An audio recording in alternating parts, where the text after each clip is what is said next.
know what that was? What? That was a full half hour of the Stan Freberg show played backward at high speed. How would you like to hear it played forward at normal speed?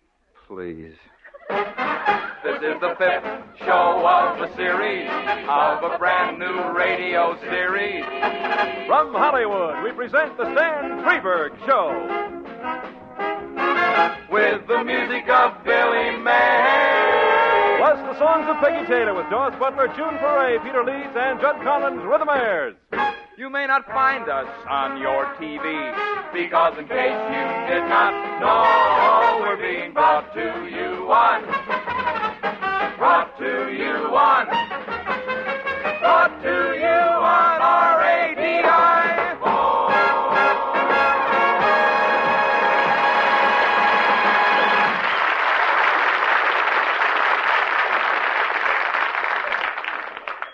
Good evening. Well, here it is, our 5th show already, and it's certainly been wonderful you folks to tune us in. You notice I didn't say invite us into your living room? We try to meticulously avoid saying that kind of radio cliche around here. We also try to avoid saying a funny thing happened to me on the way to the studio, or perhaps old clock on the wall says it's time to go, or maybe, and now a word from our sponsor. On second thought, I'd rather enjoy saying that one. Any of you fellows out there in sponsor land who would enjoy having me say it, be sure and write, even if it's only a contract. Mr. Leeds, if you please, would you read the news bulletin? Certainly, Stan. Thank you. From the wires of our news service, a brightly burning, unidentified object lit West Coast skies from Los Angeles to Portland, east to Salt Lake City and Boise, Idaho. Police at Wairika in far northern California, near the Oregon border, reported it appeared to be a small, egg-shaped object which gave off blue sparks. A county sheriff's officer said hundreds of observers reported having seen a flying saucer. Thank you. Now, I don't know how much stock you folks put in that story, but within a few hours of the time the object was sighted in the small town of Wairika, California, was it? That's right, Wairika. Yep.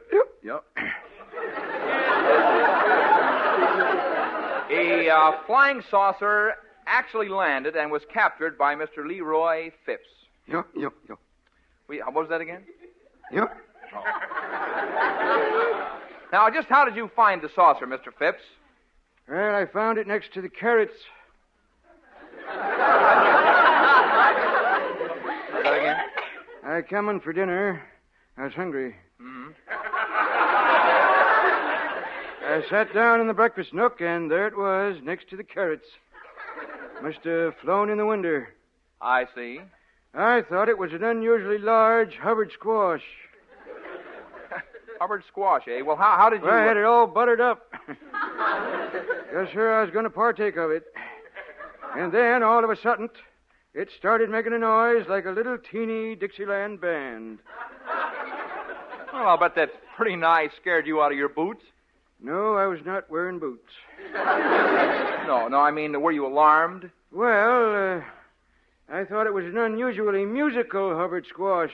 I'll say that for it. Mm-hmm. Well, what happened then? Right after I thought it was an unusually musical Hubbard squash, you mean? Yes. Well, right after that, I'd given up eating supper. Mm-hmm. The lid popped open, and a teeny little man with an antenna climbed right out. Well, that's pretty fantastic. Just a moment, Mr. Phipps. So where's the saucer now? What do you think this is I'm holding under my arm? Well, I didn't know. Here, so set it on the table there. All right. Set it down. Gee, it's still buttered up. Well, certainly, I ain't give up hope. Mm-hmm.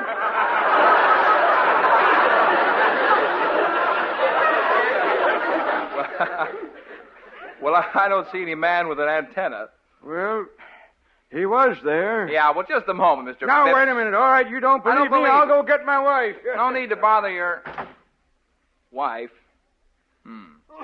Certainly is a strange-looking object. Wait a minute. It's starting to glow. What's this?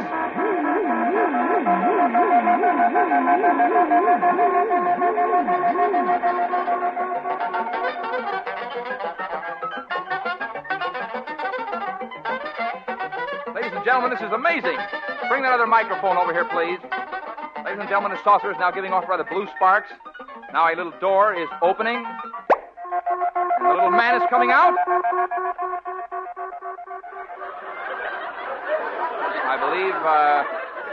I believe he's going to speak. Take me to your leader.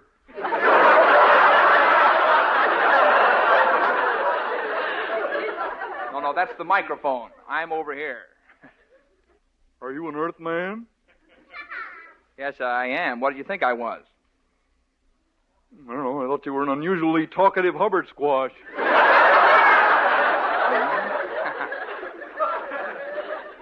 You mind if I partake of you? No, please.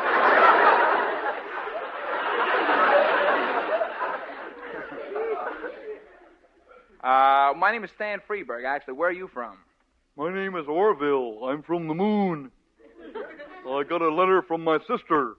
She was on your show 2 weeks ago. Oh, yeah, Miss Jupiter, huh? The girl with the shapely wheels. Sir, I'll thank you to leave my sister's wheels out of this. I'm sorry, it was rude of me. Do all the people here look like you? Well, no, not all of them, no. Because it's quite a disappointment to me so far, I'll be honest. Well, I think we can fix that. Just a moment. Peggy Taylor, can you come over here a moment, please? Why, sure, Stan. You see there, Orville? He's a nice-looking boy, isn't he? Great. I hadn't exactly thought of her like that. I must have a talk with you sometime, Orville. By the way, what made you decide to leave the moon? Well, I didn't care for the climate. We had this stuff in the air. It was a kind of a mixture of smoke and fog. The politicians tried to blame it on the exhaust from the flying saucers. But actually, it was caused by the green cheese refineries. I see. Oh, they kept promising to do something about it, but they never did. Big business, I got tired of my eyes burning and came here to Los Angeles to get away from it. Oh? You think I'll like it here better? Well, I wouldn't send your laundry out for a while. Hey, Freeb, Yeah? how about an introduction to the tomato? Tomato, where? Orville, that's a typewriter. I'd like to see that in a bikini. That's ridiculous. Don't knock it if you haven't seen it. All right, I won't.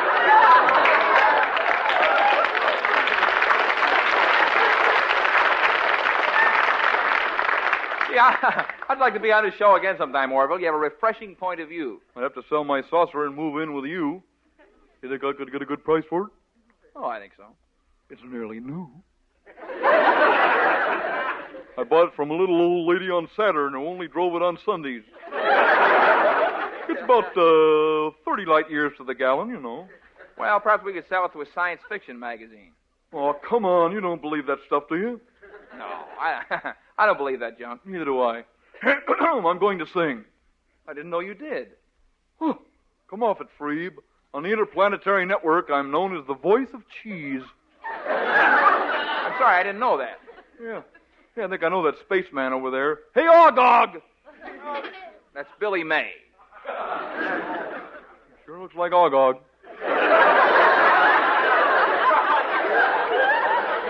May I sing now? I have a song for my relatives back home. Fine.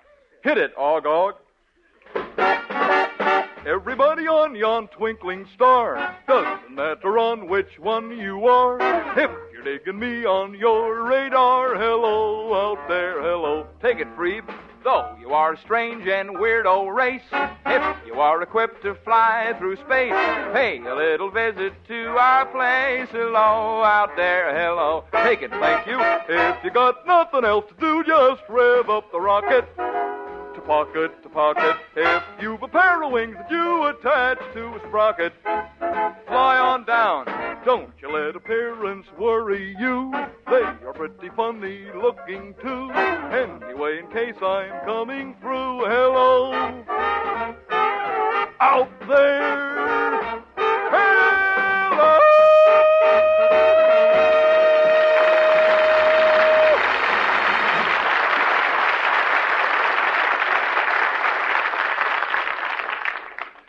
last week we had the pleasure of presenting Dr. Herman Horn, the noted electronics scientist, in the first of 3 lectures on hi-fi. Last week we had such wonderful hi-fi demonstrations as the mating call of the aardvark, Luella Parsons putting catsup on a clam sandwich at the Brown Derby. Goodness knows what fascinating experience is in store for us tonight.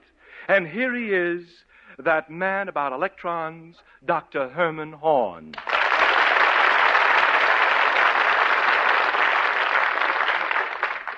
Yes, thank you. By way of simple explanation to the layman, which is a polite way of saying cloth head,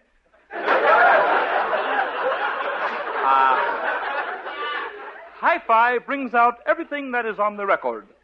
Little subtle things like piano overtones, harp vibrations, clicks, scratches, surface noise. All the things you couldn't hear before, and amplifies them with magnificent clarity. Yes. Hi-fi, of course, stands for high fidelity, and no home can be without it. In spite of what your wife says, ignore it. Ignore it. All women are troublemakers who would like to take the money their husbands need desperately for a new and better speaker and selfishly squander it on things like shoes for the children, homogenized milk, or perhaps a second dress. They can sit there and watch their husbands suffer with old equipment which has been obsolete for at least a week and deny him the new theater playback system he needs so badly. Shameful, shameful, Mrs. America.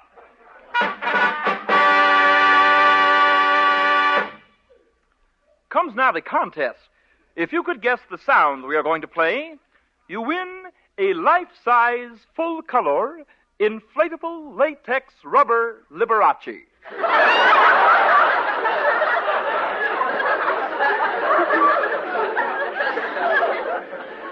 He comes in a sitting position with arms extended, ready to be blown up and set down at your very own piano. Okay, Strudelmeyer, blow him up.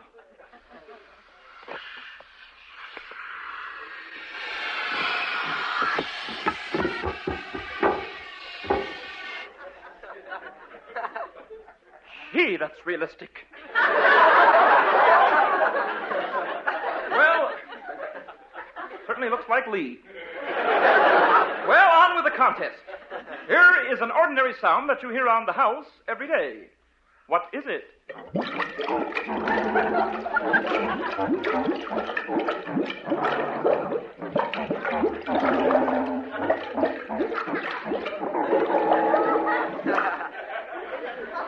Give up? That was Benny Goodman in a skin diver's suit, 20 feet underwater, playing Danny Boy in a kelp bed. Too bad you missed. Well, try again. What is this?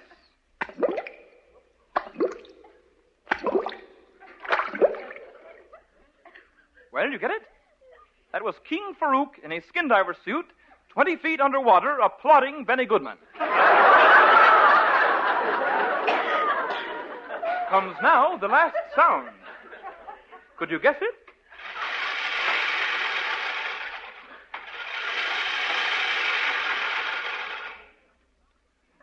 That was the sound of John L. Lewis giving his eyebrows a crew cut for the summer.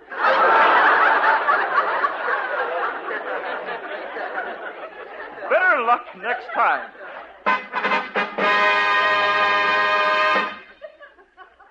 What a shame. Nobody won. All right, Strudelmeyer, let the air out of the latex piano player.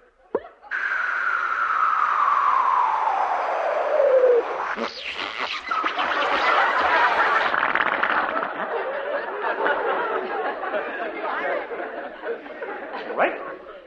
Now just a word about the care of hi-fi records. You've heard the expression, cleanliness is next to high fidelity? Well, all right. When you get home from the record store, wash the hands with surgical soap before removing the record from the plastic envelope.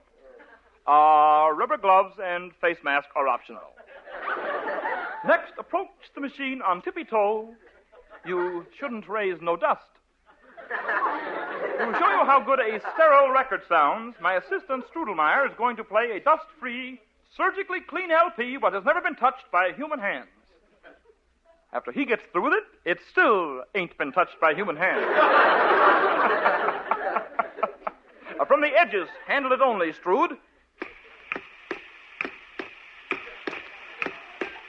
Strudelmeyer. It works better if you remove the plastic envelope first.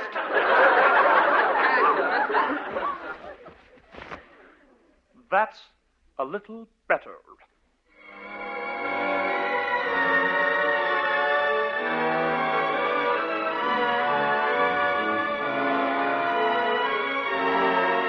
That'll be enough, Strudelmeyer.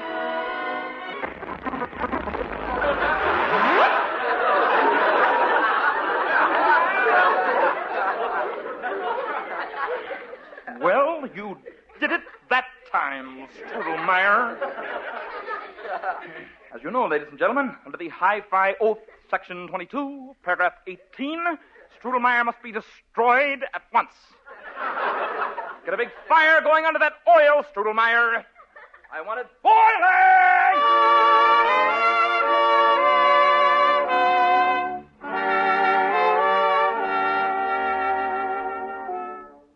Unfortunately, we will not be able to continue with Dr. Horn's speech due to the fact that he seems to be cooking something on the stove. But he will be back again next week with more fascinating information on the subject of Hi-Fi.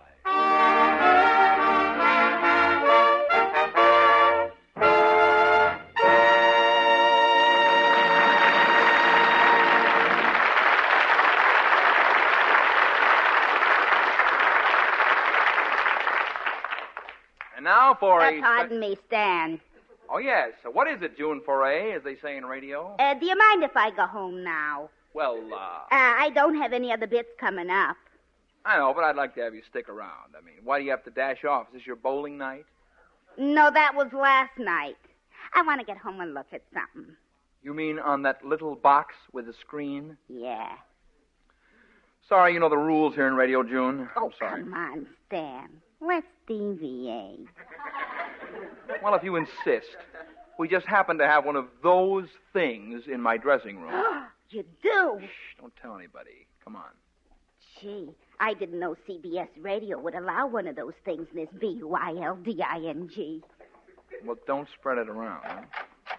Gee, a whole 10-inch set. Yeah, I'll snap it on. Gee, it sure is funny looking. Yeah, I had it made up egg-shaped. CBS Radio just thinks it's an unusually pictorial Hubbard squash. Well, believe me, I won't tell him. Hey, we're just in time for my favorite band leader. You mean Bubbles? I think he's fading on now. Good, I like him.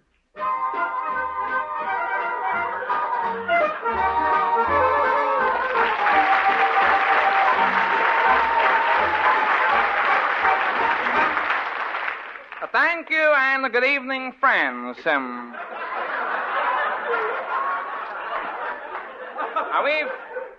We've been getting lots of cards and letters from you folks.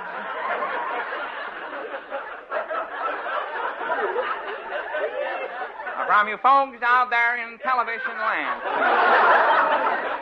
And we surely do thank you for all the cards and the letters from you folks out there in television land. Starting us off tonight is our trio, the Lemon Sisters. And girls, so what are you going to sing? We're going to sing thank you for all those cards and letters you folks out there in television land. Lant. And apropos a number. A 1 and a 2 and...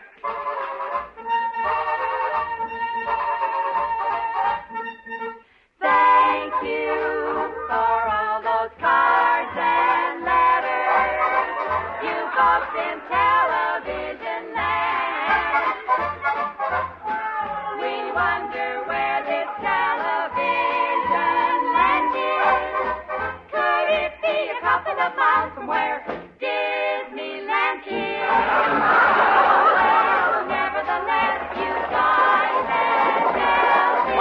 noise there.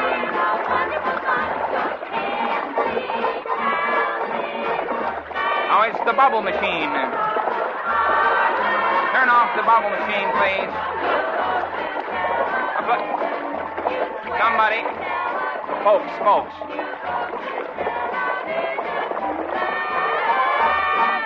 Just a moment. I'm sorry. Hold it just a moment, please.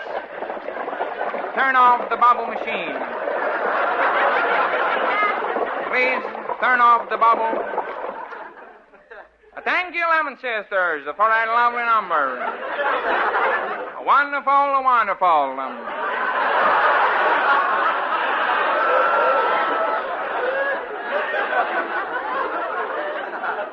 Now on the way to the show. There's that man with a deep, deep voice, Larry Looper. What are you going to sing for us, Larry? I'm going to sing Thank You for All Those Cards and Letters.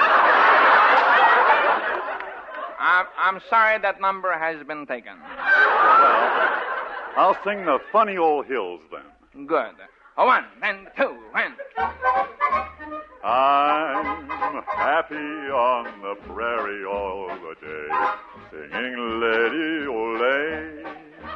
Lady-O-Lay. And the funny old hills sing back to me, Lady-O-Lay. Hold it just a moment. Hold it. The bubbles don't come till the end of the program. Please turn off the bubbles. Turn off. Thank you, Larry. Thank you, Larry Looper. And now I would like to play a short instrumental medley based on the names of the girls. 1 and 2 and...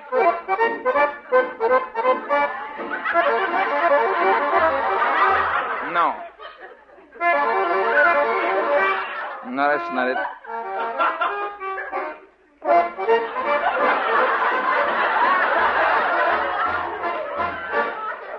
Thank you so very much. I hope you enjoyed that short instrumental medley. Now here's that young man about town from the brass section, Stony Stonewell. To sing, Please. Please, lend your little ear to my plea. Just a moment, please. Hold it.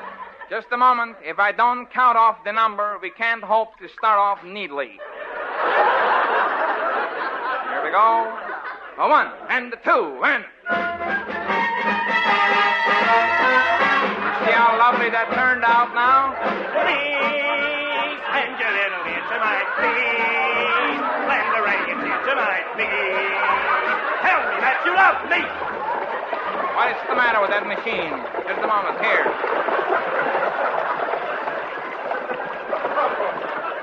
Hit it with your horn. That's got it. Thank you, Stony Stonewell. And now, hit it again. Hit it with the horn. Hit it. And stick your mouthpiece in it there. Hit it. A wonderful.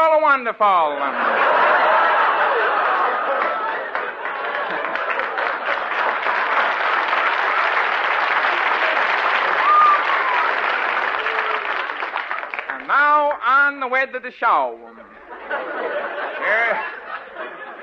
Here's our champagne lady, Alice Lean. Now, what are you going to sing? I am going to sing Wonderful, Wonderful, and now on with the show. Ha. That's just a little laugh on me. And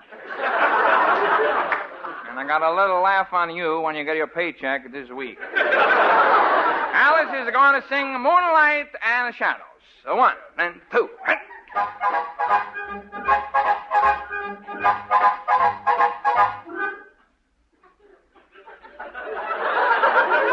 Ladies and gentlemen, for the first time in 25 years, my popping finger is caught in my cheek. Will you give me a hand there, Alice? Pull on my arm. Pull on my arm. No, the other arm.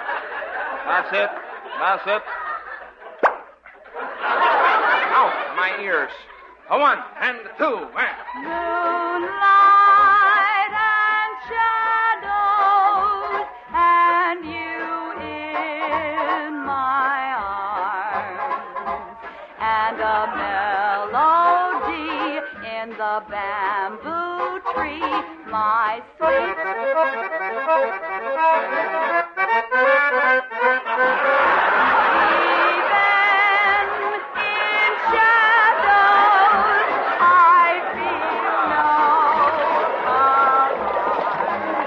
Machine, someone.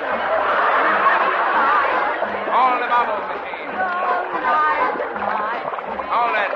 Everybody out. Just a minute. Somebody stop the bubble machine. The whole ballroom is filling with the bubbles. Where are you, Alice? I'm shaving. It figures. I can't see the cameras. Here, let me set the accordion down on the stage. And I'll try and fix that thing. Bear with us, folks. Just one moment, please. Gee, the time is running out and we haven't even played that polka. Hold it, boys. Just a minute. I didn't mean... Hold it, Alice. Don't polka on my accordion.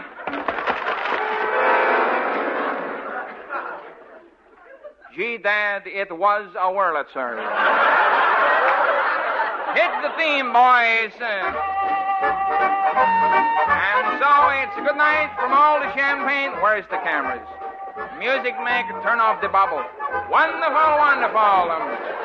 Take your foot out of my accordion now. And so, friends, help.